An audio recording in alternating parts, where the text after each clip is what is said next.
Billy, how far did we get last week? We're in fourth step, right? We just started the fourth step, and we talked about what promises we were going to get as a result of doing the fourth step. Okay. We Got also it. discussed the idea that in this we're going to find our amends list. Good. All right. Open your books up to page 64, 65, please.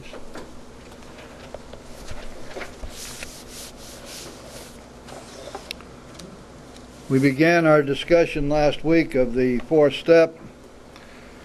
Briefly to recap what we discussed. The fourth step follows immediately after the third step. Top of page 64 we find the rule. Though our decision, the third step decision, was a vital and crucial step, it could have little permanent effect unless at once, please underline at once, followed by a strenuous effort to face and to be rid of the things in ourselves which have been blocking us. Our liquor was but a symptom, so we had to get down to causes and conditions. The things that have been blocking us, defects of character, insanities, and guilt, coupled with remorse and shame. These things block us off from God, keep us from the sunlight of the Spirit, and unless we get rid of them, we do not recover. Always remember the fundamentals, the basics of this program. We are alcoholics. We cannot stop drinking on our own. Therefore, we must have the help of a higher power. If we do not have a higher power, we do not stop drinking. We may stop for a while, but sooner or later, we will start again. This has been proven a million upon millions of times. There isn't any doubt that it's true. So therefore, in order for us to recover, we have to be free of the things that block us from God. And that's what this is telling us. We got to find out what these things are. To do this, we're going to face them, and then we're going to be rid of them, but we can only be rid of them with God's help.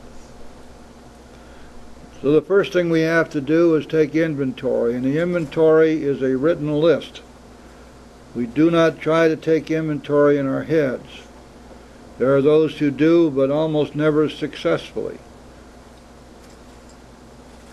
There's just too much information, and we can't, if we're not writing it down, it rattles around our heads and we get nowhere with it. This is true not only of the fourth step inventory, but also of the 10th step inventory and the 11th step inventory. They all need to be written. We're told that resentments are the number one offender, that they kill more alcoholics than anything else. We're told that we have been not only mentally and physically ill, that we have been spiritually diseased. As a matter of fact, it turns out that when we come through the door, almost all of us are in a state of spiritual bankruptcy. And then we're told that when this spiritual malady is overcome, then we will straighten out mentally and physically. The big book in a number of different places explains to us that the first requirement is that we be straightened out spiritually. For example, it tells us in the 9th chapter that financial recovery always follows spiritual recovery, never precedes it. And so we're looking here at the necessity of a spiritual recovery. That is, to come from a place of rebellion and defiance and denial and spiritual emptiness to a place of surrender and obedience and spiritual fitness. To do that, we work the steps. Your job as a sponsor is to help your sponsee work the steps. Keep in mind that AA offers no other program of recovery, only the 12 steps. They are supported by the groups and by the meetings.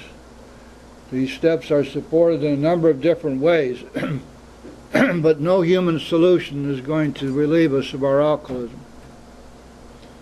Therefore, if you're here in AA and your intention is to try try to recover from your alcoholism. This is where the recovery lies, nowhere else. If you're a sponsor, keep that always in mind, because there's a great tendency for us to want to give advice and to talk people out of their various afflictions and their screwy ideas.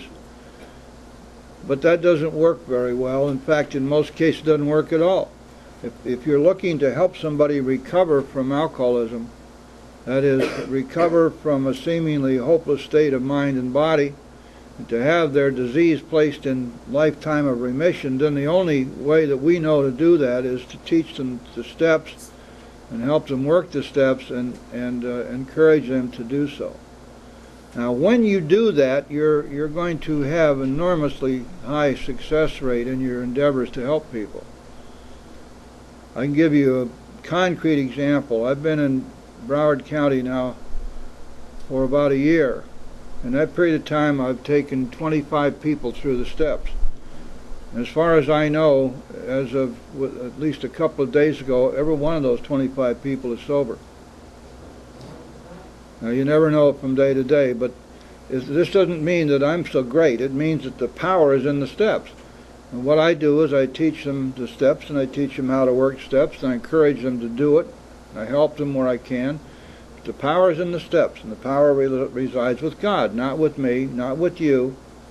I can't get anybody sober. I couldn't talk any of you out of not drinking. The only way I can help you is if I can encourage you and you're willing to work the 12 steps and have a spiritual awakening. Therefore, we're going to now go to this whole idea of taking inventory, and we're going to start out with resentments. As we discussed last week, the big book breaks the 4-step down into 4 parts. Each of those 4 parts is designed to elicit knowledge on our part of one of the 4 cardinal defects. Now pay attention to this, because this is not in the book. They're not called cardinal defects, but we know that the term cardinal is my term. I use that to mean those defects which are the basis of all of our difficulties and form the basis for all of the other aberrations in our psyche and in our behavior and our makeup. They are resentment, dishonesty, selfishness, and fear. You will find on page 84 that the same 4 cardinal defects are repeated in the 10th step. As we go through the rest of our lives, we're going to be watching out for resentment, dishonesty, selfishness, and fear. Likewise, they are repeated again on page 86 in the 11th step inventory, the same 4, resentment, dishonesty, selfishness, and fear. And so the 4th step is designed for us to locate and identify these defects within us. That's the purpose of a 4th step, is to find and then ultimately to be rid of the things in ourselves which are blocking us from God. Again, if we're not freed from the things that block us from God, we don't recover.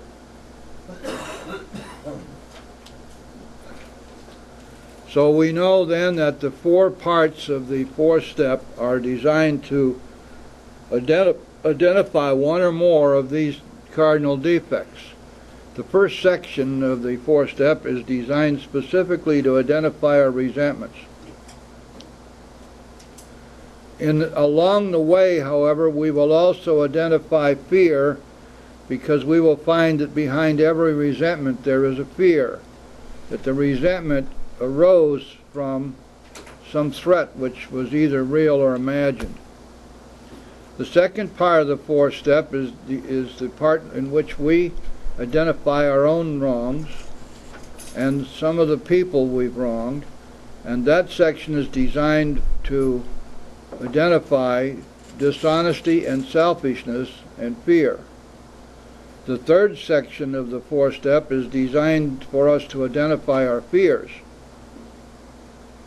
And the 4th section, the sex inventory, leads us directly to our selfishness and our dishonesty, and also helps us to identify the people we've harmed by our conduct and our relationships. Now there are 5 things which will be the ultimate result of doing a proper 4-step. These are built into the 4-step, properly done, properly taught, properly executed, thoroughly and honestly and sincerely. These are the 5 things which will eventuate. Number 1, we will lose our resentments. They will be gone. Gone. The resentments we walked in the door with will be gone. That's because the 4-step contains within it the spiritual remedy for our resentments. And just as an aside, please do not listen to people who say with a snide expression on their face or a bit of a sneer or a knowing look, well, God just doesn't take away all our defects. I still got a bunch of them. He takes his own time. Now this may be true for them, but you see, they're missing something. They started out by putting limits on God's power. Somebody convinced them that God isn't going to take away all their defects. And they have the false impression that the 10th step is there because God doesn't take away our defects and we have to watch for the ones that are still left over.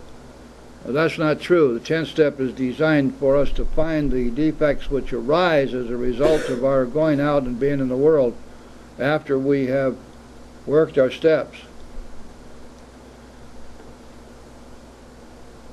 So we're going to be relieved of our resentments. The second thing that's going to happen is that we're going to commence to outgrow our fears, and in the process of doing that we will learn how to stay free of fear. Free of fear. And we're going to understand that there's no such thing as appropriate fear or good fear. All fear is wrong. All fear is bad. Let's not confuse concern and intelligent appraisal of a negative situation with fear. Because fear never kept anybody sober. A lot of people will try to tell you that you have to remember your last drunk, you have to keep it green, all this stuff, and if you don't remember your last drunk, you can't stay sober, and it's all a bunch of crap. The Big Book is clear on this. Fear does not keep us sober. We never are asked to swear off drinking. Not by the Big Book. Only around the rooms do we hear that. The Big Book never says don't drink. It says find God. Find a power greater than yourself which will solve your problem. We don't pander to psychobabble. We don't pander to human solutions. We stick with the Big Book, and then we're going to be clear and we're going to be safe.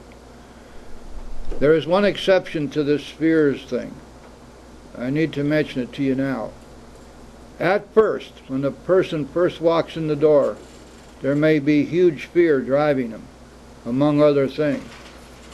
In the first few days or the first week or so of being in the rooms where they're getting acquainted, and when we're showing them what to do and they're starting to read the Big Book and starting to get themselves squared away, fear may be that one force that will keep them with their nose to the grindstone.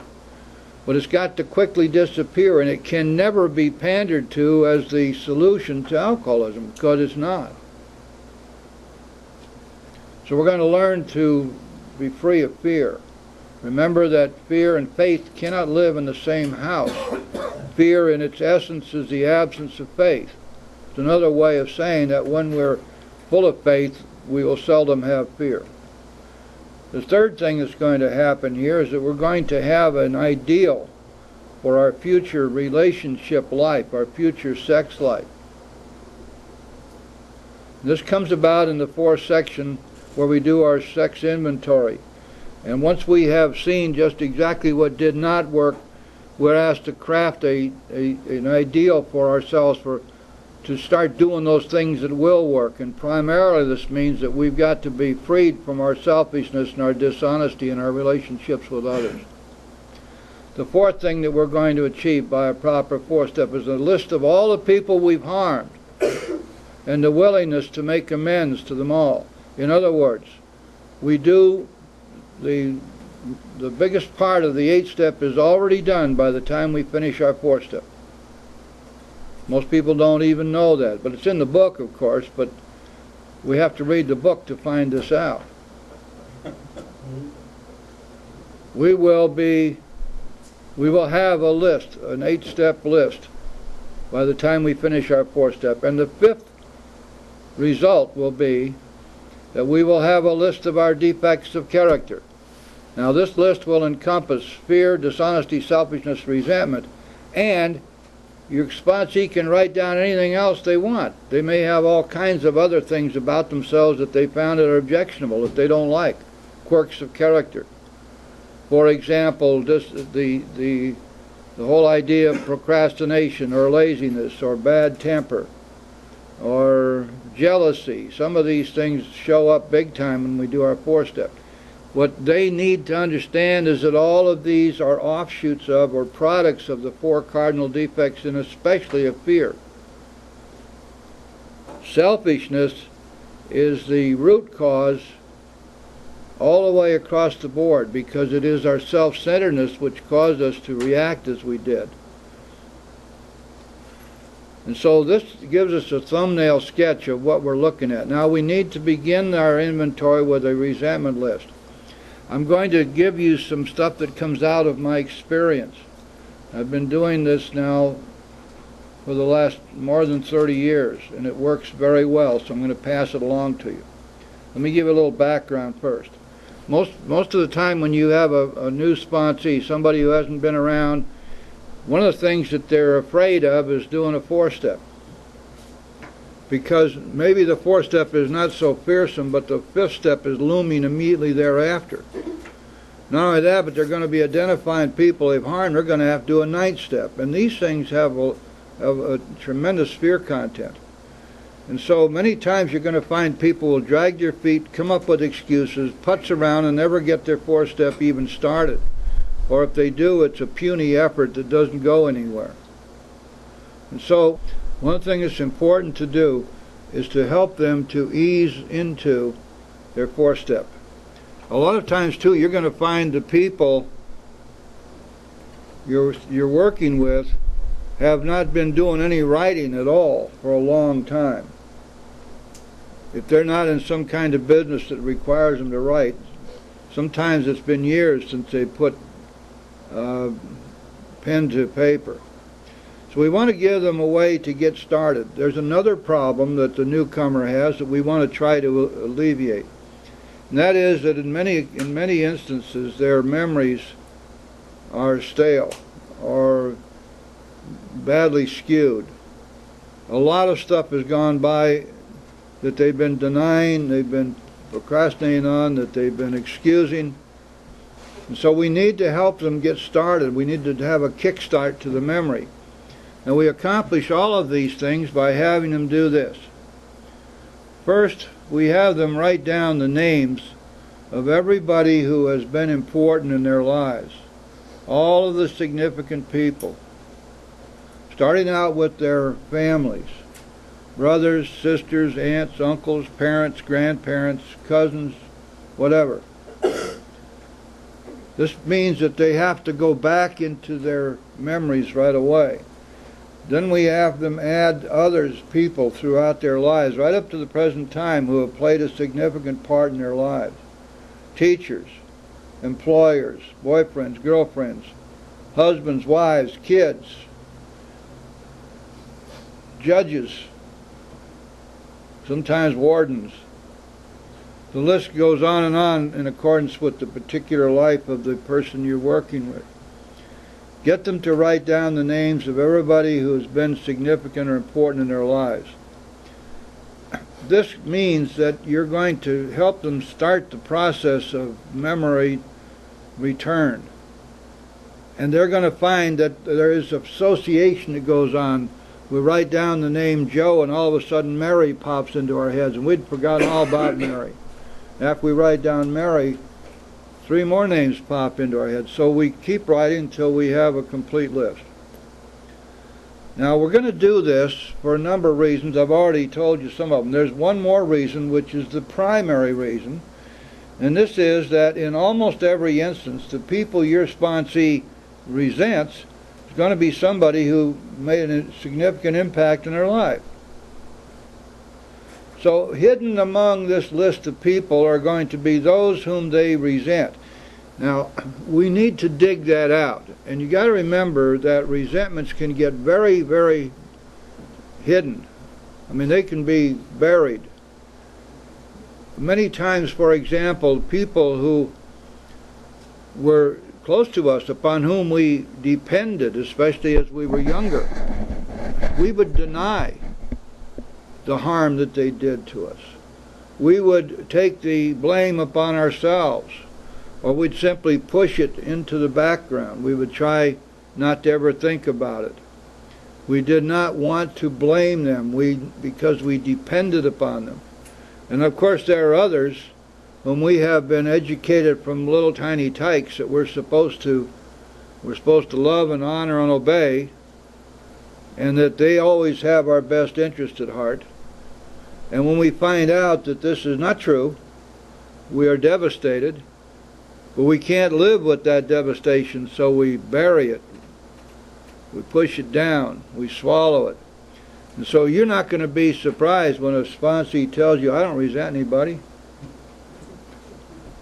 You got to know that that's a total bunch of baloney. And sometimes you'll even find sponsees who are so unwilling to put the blame or the onus on other people that they're not willing to write out that these people did anything that was wrong or harmful. But we have an answer for that too. So what we're going to do is we're going to go through this list and identify those whom need to be added, become part of our resentment list. To do that, we ask ourselves a series of questions. And these questions are designed to identify the people we must write about, to identify the people who have caused us to be resentful. There are 5 questions. The first question is, did this person anger me in any way? Second question, did this person harm me in any way? Third question, did this person wrong me in any way? Fourth question, did this person threaten me in any way? This is an important question because remember that resentments and angers arise from our fears, and the fears are the product of threat. Whether it's real or imagined doesn't matter because the result's always the same. The fifth question is, was this person unfair to me? And the reason that question is in there is because sometimes you're going to find people who are absolutely unwilling to acknowledge the wrongs that others have done, but they are willing to write down that they were unfair. And sometimes that may be your whole list, but nevertheless it's the same result as if they had admitted the harm that was done or admitted their anger. We find then that the people who have been unfair to them are people, in almost every case, are people whom they resent. Now, the answer yes to any one of these 5 questions, and in most cases it'll be more than one. Excuse me. Yes. Jim, what were the 5 questions? Because I only got 4. Anger, harm, threatening, and unfair. Anger. Wrong. Okay. Anger, harm, wrong, threaten. A wrong comes before threatening and unfair. Well, it doesn't matter. You can have, I don't even know what the order should be. I just know what the questions are. Thanks. And I always add unfair at the last, so I know where that belongs. Doesn't matter because you're going to have your sponsee put a number by each question, aren't you? And when they go through their list, if they answer yes to 1, 3, and 5, all they got to do is write down 1, 3, and 5 by the name. Because they already have their key. Now then, we now know what we're going to write about. Let's look at the list on page 65, please. We're going to ask them to follow this list. Please note that there are only 3 columns. There are not 4 columns or 5 columns. There are 3 columns. Because we're not talking about our sponsee now, we're talking about what others have done to our sponsee, not what they did to others. The Big Book does not engage itself in comparative fault. There are very good reasons for this. The forms that are out there now are wrong. They don't work. They engage in something which is a no-no in working the steps. They permit excuses. If I'm asked to compare my fault with those who've harmed me, the first thing that happens is I begin to excuse them for some of their conduct, and I begin to find excuses for myself for my conduct. If they did that to me, no wonder I did what I did to them. The Big Book says, no, no, no, we don't do that. We look first to see what they did to us. So in the first column, we're going to write down the name of the person we resent. In the middle column, we're going to write down what, listen to this now, what they did. If, for example, we have answered the question, did this person anger me? We answered that yes. In the center column, we're going to write down what this person did that angered us. Did this person harm me? Yes. We write down what this person did that harmed me. And similarly all through the 5 questions. This means now that we've got a perfect outline to follow. We don't have to wonder what we're going to write down. All we have to do is take the answers to those questions and write down what they did. You notice that the center list here is what the people did. Take the first example. I resent Mr. Brown because he paid attention to my wife. He told my wife of my mistress, and Brown may get my job at the office. So Brown has been angling for my job. Therefore, I resent him. Notice in each case there is a threat, a fear involved. He might take my wife away from me. He's told her about my mistress, and in a divorce or whatever, I may be put in deep trouble. There's also a threat to my pride. And I'm being threatened in terms of my financial security, because Brown may very well get my job. Notice the threats here. Notice that threat, real or imagined, equals fear, and fear is the progenitor, the driving force behind the resentment. And similarly, we're going to go down through our list of people for whom we've answered yes on any one of those questions. Please notice the top of the first list on the left-hand side in italics, I'm resentful at. The I apostrophe M means I am, which means that we're speaking now in the present tense. And if you have a sponsee who can convince you and convince themselves that whatever resentment they may have had is gone, then it is not necessary or proper for them to rehash that. I would caution you, however, to err on the side of completeness here. And if there's any doubt about whether resentment is still there, tell them to write about it, because they will find out as they do their writing. Now take a look at the third column on the right-hand side of the page. Just above the resentment list, you will find a little paragraph. On our grudge list, we set opposite each name our injuries. Was it our self-esteem, our security, our ambitions, our personal relations, or sex relations which have been interfered with? You'll see the right-hand column. We're going to, in each case, we're going to write down what was interfered with, what was affected by these actions which the person took. Notice that security is there. Security is one of our natural instincts. Personal relations refers to our instinct for society. Sex relations is obvious, our instinct for sex. So we're finding here what we've already been talking about, that is our natural God-given instincts which have been corrupted and warped and threatened by the actions of others. And so in the right-hand column, we're going to write down whatever it is that we see was affected by the wrongful actions of other people. In addition to that, you need to have your sponsee write down any institutions which they resent, IRS, cops, church, whatever. They need to likewise be written down, and we need also there to write down what it is that's caused the resentment. In addition to that, any principles. Now that's PLES. It's not the guy at the head of the school. These are the things that we were taught at the time we were growing up in most cases, or that people have insisted that we believe or that we follow. We may have found that these principles did not work, or that they were wrong, or that they caused us pain. Seldom are you going to find that, but every once in a while you got to give your sponsee a chance to take a look at that. They also go in the resentment list. All right, any questions about how we're going to do this resentment list? Anybody that didn't follow along or is in doubt about how to do it? What if Yes. we did harm to somebody else? We're not going to talk about that till we get over to the second part. Let's take a look. I just want to make sure everybody understands this. Go over to page 67. Go to the second paragraph.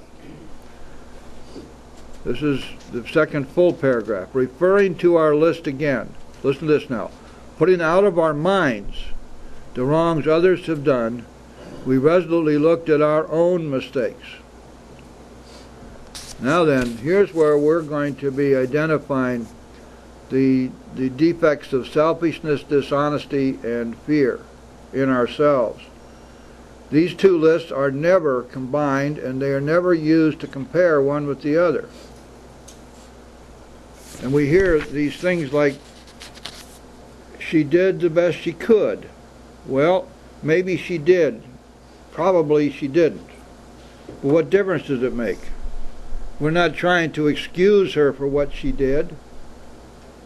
We're going to handle it in a different way. We're going to pray for her.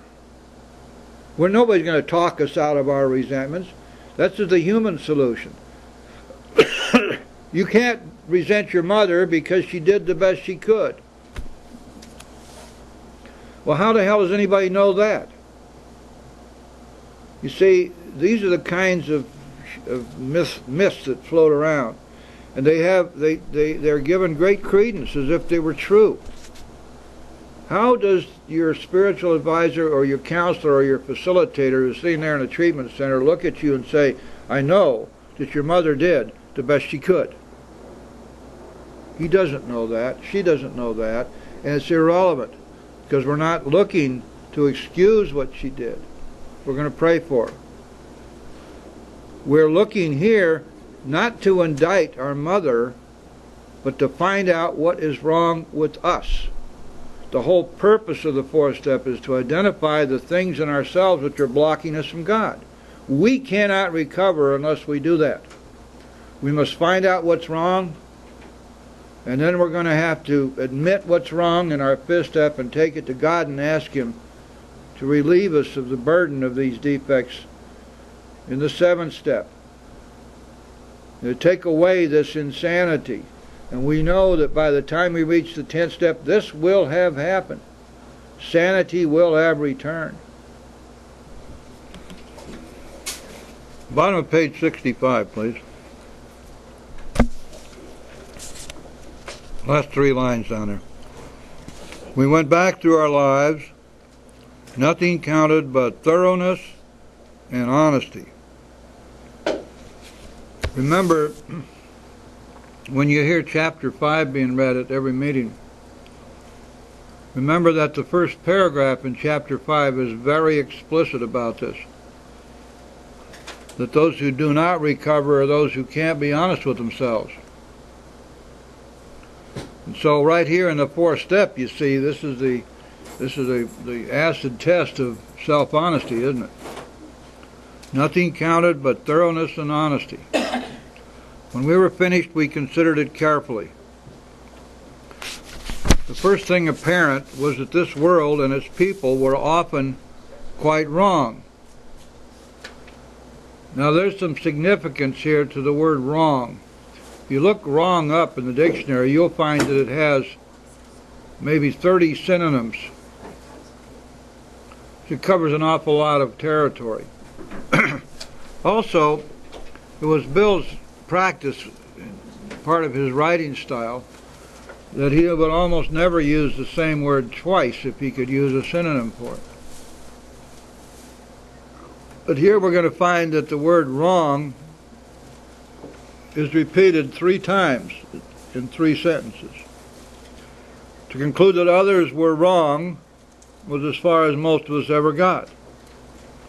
The usual outcome was that people continued to wrong us and we stayed sore.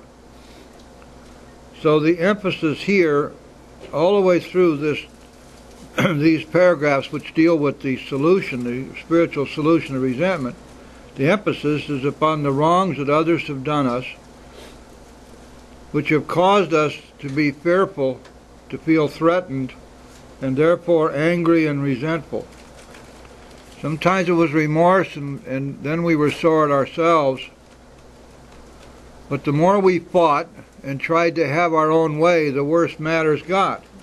Now notice, again, this ties right in, does it not, with what we learned on page 62, just before the 3rd step prayer. That our problems of our own making, that they rise out of ourselves. And that we're extreme examples of self-will run riot. And that we've always been trying to run our lives to suit ourselves, that we were the directors, that we, in effect, played God. And so, the more we fought and tried to have our own way, the worse matters got. We were trying to make other people conform to us, to do as we wished. Remember, the big book says we've ceased fighting anything or anyone, even alcohol. So this whole idea of having to fight our way through life, which most of us learned as in early years, was what we had to do. We find out now that the more we fought, the worse matters got. As in war, the victor only seemed to win. Our moments of triumph were short-lived. Remember that so much of what we read in popular fiction and we see on television is these people who have acquired a tremendous amount of power. They exercise their power. If somebody does something to them, they get even. I mean, going all the way back to Plutarch. Literature has been filled with revenge, and the person who's been wronged, like the Count of Monte Cristo, for example, or Man in the Iron Mask, all of these stories of revenge, and we revel in these things because they strike a chord with us. If you can remember back when you were still drinking, maybe even since then, the times that you felt abused or wronged, and the thoughts of revenge and the fantasies of what you're going to do to this person or these people or this institution. And these kinds of thoughts have dominated our minds. But as in war, the victor only seemed to win. Even when we were able to get back at them, our moments of triumph were short-lived. We were joyous and happy for a few days, and then it all turned to ashes in our mouths, because we hadn't really accomplished anything. What we had done is to inject an even greater measure of negativity into our lives. Because, going to the next paragraph, it is plain that a life which includes deep resentment leads only to futility and unhappiness. Notice the word only. The big book does not use any weasel words. It does not say, oh golly gee whiz, you might just have a little bit of futility and unhappiness because you're carrying around some resentment, some of them deep, some of them not so deep, and on and on and on. The whole idea of sugarcoating everything. and making sure that we stay in the middle of the road, making sure that we're dealing always with relativity. The big book does not deal with relativity. It deals with categorical imperatives. Either or. One of its favorite phrases is or else. And every time you see must or have to, it means or else. Doesn't mean it would be kind of nice if you sort of did it. And so resentments lead only to futility and unhappiness. To the precise extent that we permit these, please notice the word permit. It's very important to parse each sentence as you go in the big book. It's too dense to just skim it. The word permit puts the onus on us, doesn't it? It doesn't say that we are the unwitting victims of the wrongdoing of others, that we can do nothing about it. It says that we permit these. You said when it says permit, it means that we allow it, or? Yes, that's what permit means. It means we took no action. We went with it. Most of the time because we felt resentments were a wonderful thing, because we were justified in how we felt. And after all, if I can resent you, then I'll have to look at myself.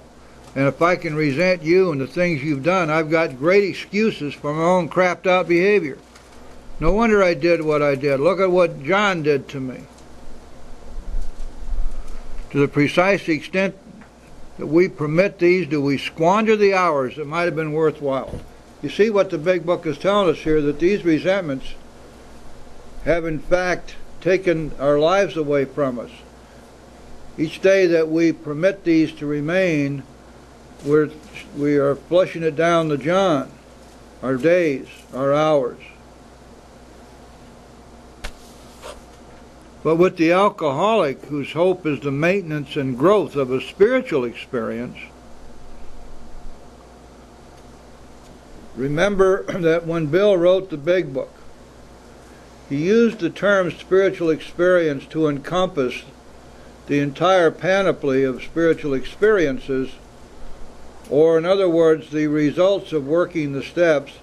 And when he first wrote the 12th step, he wrote having had a spiritual experience as a result of these steps. It was only after the editorial board got hold of it that that was changed to spiritual awakening.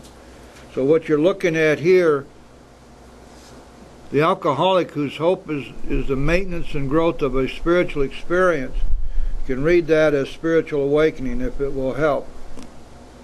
This business of resentment is infinitely grave. How much more grave can you get than infinite gravity? We found that it is fatal. Aha, that's why it's infinitely grave. How can this be? How is it that our resentments of others can kill us?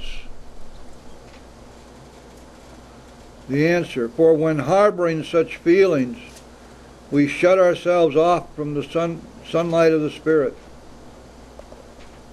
The insanity of alcohol returns and we drink again.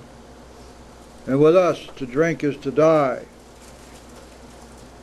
This is the same basic fundamental maxim that we've been dealing with all along. That we're powerless over alcohol, that alcoholism is a fatal, incurable, progressive illness, that our only hope of recovery is to get a loving God between us and the booze. If we are therefore blocked off from the sunlight of the Spirit, blocked off from God, we will drink again. The insanity of alcohol returns, and we drink again. And for us, to drink is to die. You see the synergism here, how it all comes together?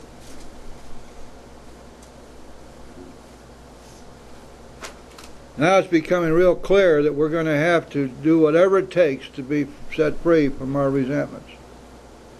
And in the future, when resentments come up, take whatever measures are necessary to be freed from them. Resentments are like a cancer. One of the things you as sponsors need to remember is that any resentment which is left over, it's kind of like saying to the surgeon, you can take all the cancer out of my bladder, but just leave a few specks in there. Be kind of interested to see if it grows again. Now, nobody in their right mind would do that. And so we're going to make every effort to see to it that each and all of the resentments that this person came in the door with are taken from them. And we have the spiritual solution here in the big book to do that. The next little paragraph is one of those paragraphs which people who practice the human solution and love the psychobabble, they will dispute this. The big book, however, happens to be true about this, and it's important for us to understand it. Starts out, if we were to live, and that means as opposed to die. We had to be free of anger. Remember that had to means or else. We had to be what? Free of anger. Wow. But I thought that there's appropriate anger. And after all, doesn't everybody get angry once in a while? Isn't that perfectly natural and normal? You see, the myth around here is that it's perfectly okay to be angry if you don't act upon it. Big Book says, no, no, no, this is not true. Goes back to the paragraph before. When I am filled with anger, I am blocked from the sunlight of the Spirit. When I am blocked from the sunlight of the Spirit, I have negated God's power and His action in my life to keep me away from the drink. And so if I were to live, I had to be free of anger. The grouch and the brainstorm were not for us. These are old-fashioned terms. A grouch is a continuing anger. You think of the word grouchy and you know what that means. Brainstorm in 1930s was not a bright idea. It was a storm of the brain, a rage. And so we may not carry a grudge, and we can't go around grouchy and angry. And just as maybe more important, the sudden surges of rage, the brainstorms, are not for us. They may be the dubious luxury of normal men. Dubious, of course, means there's no way to know whether they are or not, but it's very clear that they probably aren't. The dubious luxury of normal men. But for alcoholics, these things are poison. And anybody who says to you, okay, well, you know that there is such a thing as appropriate anger, you must ask them, is there therefore such a thing as appropriate strychnine? Because either one of them are going to kill me. Now you say, but wait a second, aren't they right that anger is a natural thing that happens to everybody, that we all get angry once in a while? This does not say that we are to be free from getting angry. It says we must be free of anger. Now, in order for us to do that, there must be something we can do about it. And there, of course, there is. Now, the long-term solution to this problem is the growth of faith. After a while, when your faith grows strong enough, you'll seldom be fearful. And if you're seldom fearful, you'll seldom be angry. Because fear is the driving force behind anger. We found that out when we did our resentment list. But for now, it's important to understand that we need to have a solution to anger when it comes up. Now, of course, we know in the 10th step that we're to watch out for this. When the anger comes up, we're to use certain tools to be free of it, aren't we? We write it down, we talk to somebody about it, and we ask God to take it away. And if in the process of getting angry we have hurt someone, we make amends quickly. And then the capstone of that solution is to turn our thoughts to someone we can help. So all those tools are there for us to use to stay free of anger. Now then, let's go down to the next paragraph, and we're going to find that the problem is stated very clearly for us. Here's the problem. And the big book always gives us a solution after it states the problem. And it almost always, I think in every case in the big book, the solution immediately follows the problem. We turn back to the list, that is the resentment list, which by the way is a chronicle of our past, for it held the key to the future. How can that be? Well, it's simple. We're finding out by looking at our past exactly what it is that's wrong with us, so that we can admit it and take it to God and ask Him for help and make amends if we've hurt somebody. Also, we're finding out what didn't work. And finding out what didn't work means that now we can put that aside and we can start doing what will work. And when we start doing what will work, son of a gun, our whole life changes. It held the key to the future. We were prepared to look at it from an entirely different angle. What that means is we've been looking at these resentments as excuses. We've been looking at resentments as if they were a natural phenomena. Doesn't everybody hold resentments? We're looking at anger as something that's natural. Everybody gets angry. And we loved it when they said, doesn't matter if you get angry just so long you don't do anything about it. Good luck. Sometimes we can control that and sometimes we can't. How many times do we look back and see that we got into deep trouble because of our anger? How many times can we look back and see how we ran to the nearest bottle when we got angry? Good luck. And so we're going to look at this from a different angle. We began to see that the world and its people really dominated us. Now, domination is an absolute term. It does not brook of any kind of amelioration.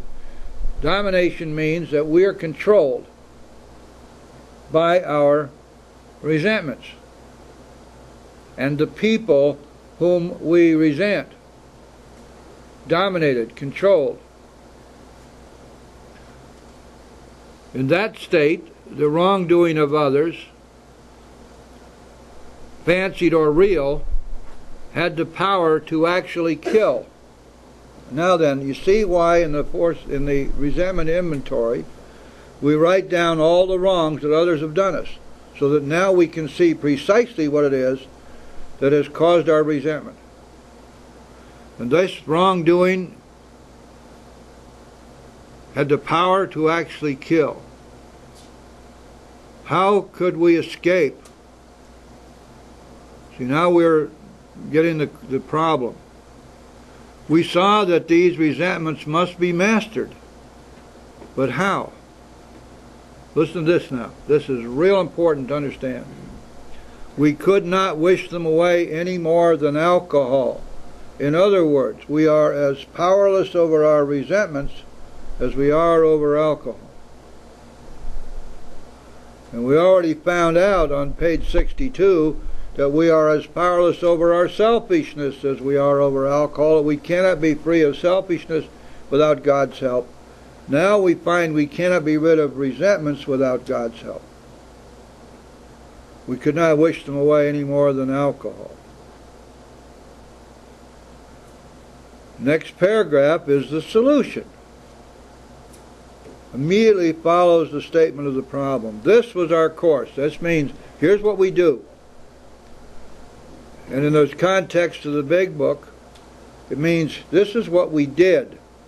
Remember that the big book was written from the perspective of the actions taken by the ones who wrote the book, the first 100. They say in the preamble, into the foreword to the first edition, to show other alcoholics precisely how we have recovered is the main object of this book. So here we see them saying this was our course. This is what we did. This is how we were able to be set free from our resentments. We realized that the people who wronged us were perhaps spiritually sick. though we did not like their symptoms and the way these disturbed us, they, like ourselves, were sick too. And when you look at that, you say, well, wait a second, that sounds like an number one excuse for their actions. Ask yourself this. When you first came in here, somebody explained to you that you had a disease called alcoholism, a threefold disease. Did that person or did the big book ever say to you, of course, that excuses all your crapped out behavior. Every time you did something wrong, knowing it was wrong, you did it anyway. You did that because you were sick, and therefore you're not responsible. Just the contrary, isn't it? The big book says we are responsible for the things that happen to us. We must accept that responsibility.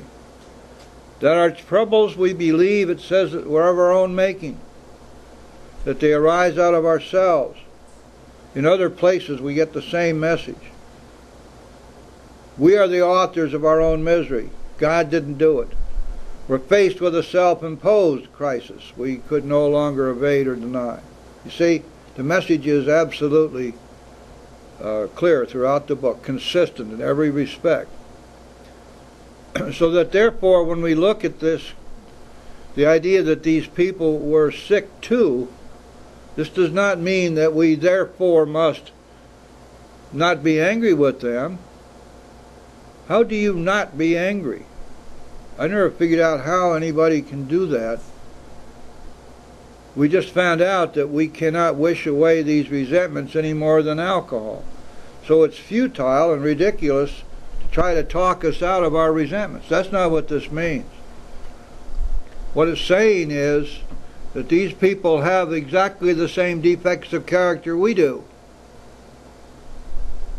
But they just don't drink over it, or some of them don't. And this theme is carried out in detail on page 116 in the chapter to wives, where it's explained very carefully that they, the wives, non-alcoholics, had the same character defects as their husbands, and that the 12 steps were as necessary for them as they were for their husbands, if they wish to be freed from these things. And so now, what is the solution? We ask God to help us show them the same tolerance, pity, and patience that we would cheerfully grant a sick friend. Let's examine that just for a second and see what it means. Suppose that you had a friend who had been causing you all kinds of difficulty, and that friend ended up in the hospital with some dread disease. And you recognized that there were human beings, not just walking around people filled with hate or venom toward you, that they were dealing with the real illness. Would you not then be more disposed to forgive what they had done to you, knowing from whence it came? Of course you would. Would you not at that point be willing to pray for them? Of course you would. Well, it turns out that this is the answer to our resentments. Going on page 67, when a person offended, we said to ourselves, this is a sick man. Notice we did not say, God, this is a bad man. We've gotten away from the idea of indictment here, haven't we? We're not trying to make anybody on our resentment list bad. We're trying to find out what's wrong with us and to be freed from it. This is a sick man. How can I be helpful to him? You would think the next sentence would be, God, take away my resentment. No. The big book is always consistent. Our first responsibility and our first concern is to how to be helpful. Carry that forward just a little bit and you'll see how great that is. Somebody is angry with you. They're giving you a bad time. Maybe it's your boss or coworker or somebody you live with. Instead of retaliating, if you would say to them, gee, boss, I hear what you're saying. What can I do to help you? What do you need me to do? The moment you ask that question, you put aside the anger. It throws cold water on the flare-up. We use exactly the same thing when we have completed making an amends with somebody. Before we leave, we ask them, what can I do to help you? How can I be helpful to him? God save me from being angry. Thy will be done. Every time we pray, we end up our prayer with thy will be done. Or God, what do you want me to do next? God, show me the way. What's my next step to be? God, please give me the power to be faithful and obedient to your will. Every time. Now then, please turn to page 552.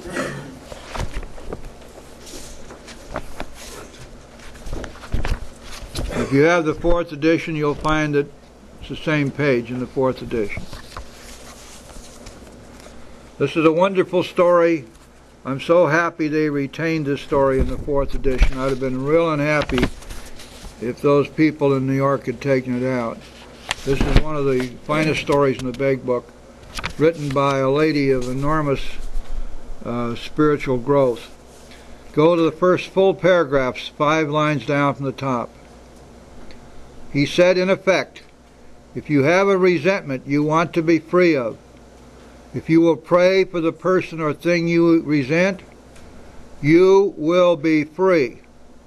If you will ask in prayer for everything you want for yourself to be given to them, you will be free.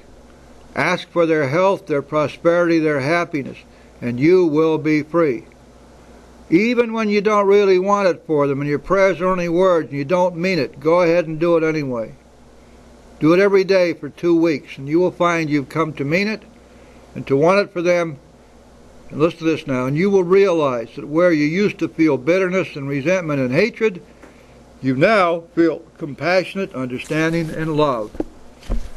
Here's the way it is, guys. We cannot continue to hate someone we're praying for.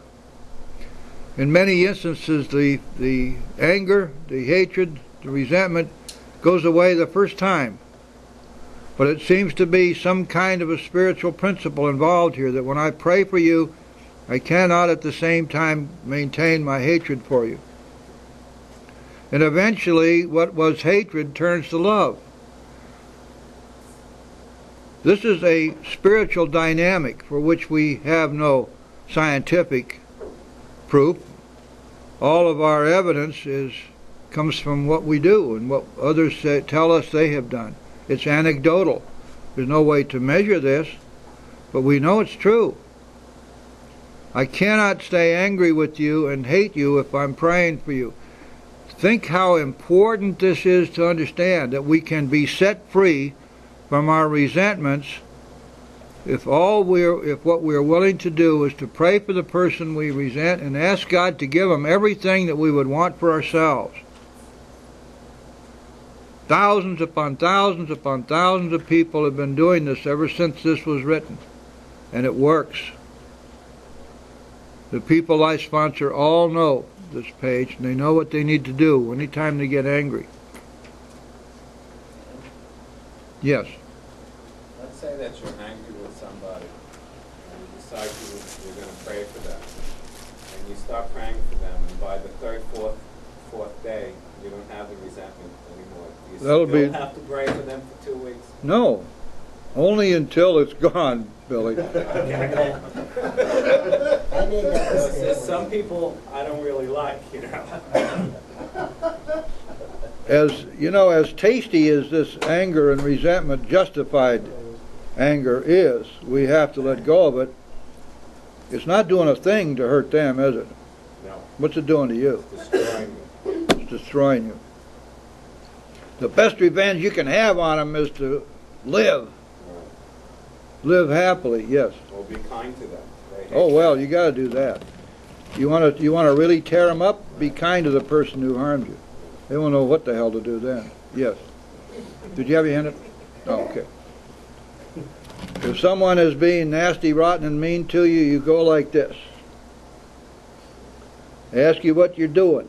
You say, "Vengeance is mine, saith the Lord. I'm praying to stay around long enough to see what he's going to do to you.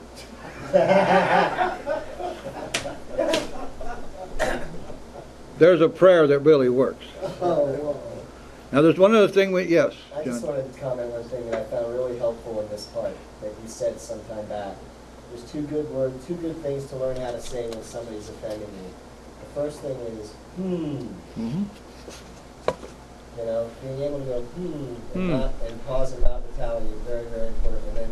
And with employers particularly, okay. Yeah, okay. Those are wonderful words. With strong positive inflection. Okay. Yeah. Now you can follow up if you wish in special circumstances. That's very interesting. That's interesting. It's very difficult to keep up a diatribe when it's not being responded to. Now here's one other thing before we close. Oh, yes. I found in a lot of confrontational situations, the easiest way to diffuse the whole 9 yards. So It's what? you may be right. Oh yeah, you may be right. Mm-hmm. You can say under your breath, I'm pretty sure you're not, but there's nothing wrong with being just a little outrageous, shameless about this stuff. And there's no requirement that we go around being brutally honest in the face of being attacked. That's a good way to get brutalized, not just with words. So what we do is we recognize that our job is to be kind and loving toward all. And that's the way we do it. And when we do that, we find that we just get along fine. Now then, there's one other thing that's involved here, guys, and it's called forgiveness. And it goes back to our the prayer we say at the end of each meeting, which we ask God to forgive us. Forgive us our trespasses. In other words, forgive the wrongs that we've done. Just as, and to the like extent, that we are willing to forgive others who have harmed us. And just as with everything else in our program, we find out that first there is something that we must do, and then God answers our prayers. There's always a condition precedent as we form our partnership with God.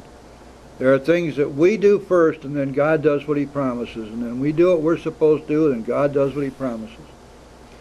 And here, we make doggone sure that we have forgiven the wrongs that others have done us.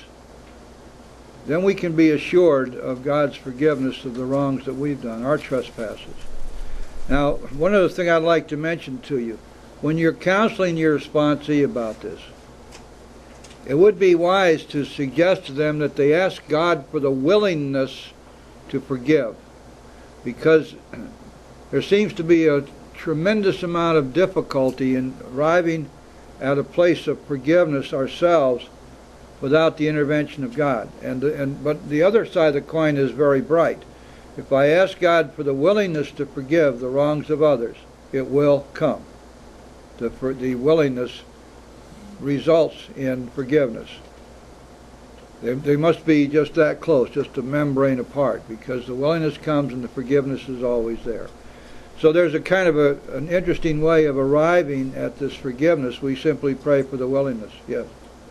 My name's Charles. I'm involved. Yes, Charles. Jim, I want to ask you a question.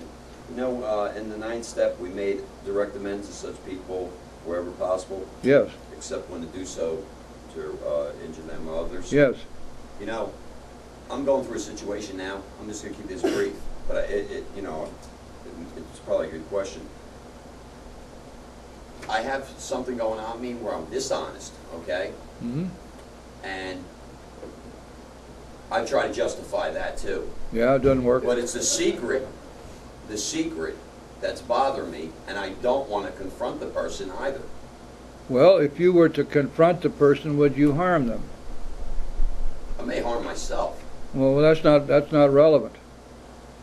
If it causes harm to you, remember you agreed to go to any lengths to be set free from alcohol, right? I'm not going to try to advise you on it. You got a sponsor, lay the whole thing in your sponsor's lap, and the two of you discuss it and pray about it and see what God wants you to do. As a general rule, is all I can deal with here.